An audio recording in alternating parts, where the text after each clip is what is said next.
ICMR has done two sero surveys. The first sero survey done in May 2020 demonstrated that the nationwide sero prevalence of novel coronavirus infection was only 0.73%. A second sero survey was conducted recently by the ICMR.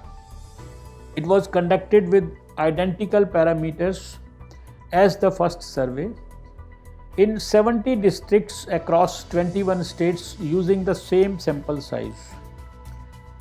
Even the second sero survey indications are that we are far from having achieved any kind of herd immunity. The results of this second survey shall be released in the public domain soon. Both sero survey numbers are far below the levels of herd immunity, which is generally said to be achieved only when 60 to 70% of the population has sero converted. Therefore, we can derive the conclusion that a significant proportion of the population in India is still susceptible to infection. Please note this point and also explain to others around you, because people don't seem to have understood the implications of the results of the sero survey. The surveys are clear that a large population is still susceptible to this infection. Therefore, there is no ground for complacency. If community-based interventions for containment of infection, such as the use of masks, hand hygiene and social distancing interventions, are not implemented effectively, then we may witness very high infection transmission rates, in turn leading to huge morbidity and mortality in the absence of a vaccine. Additionally, healthcare facilities will also be overburdened due to sudden upsurge in the number of cases.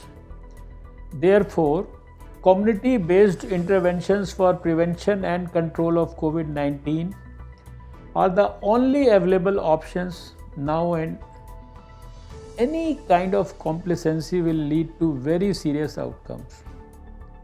Along with the government, it is the moral responsibility of all partners and stakeholders to disseminate information through electronic, print and social media regarding effective implementation of community-based interventions for prevention and control of COVID-19.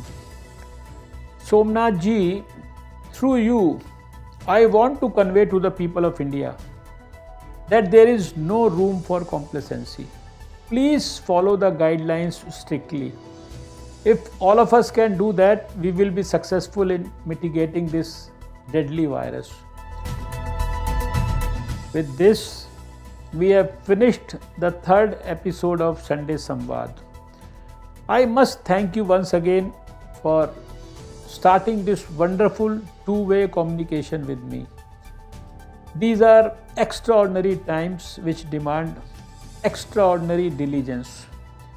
I want each of you to become ambassadors of good conduct in pandemic times.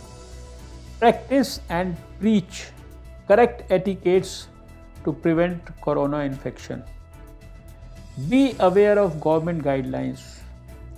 The government is here to serve you, but it also needs your full cooperation.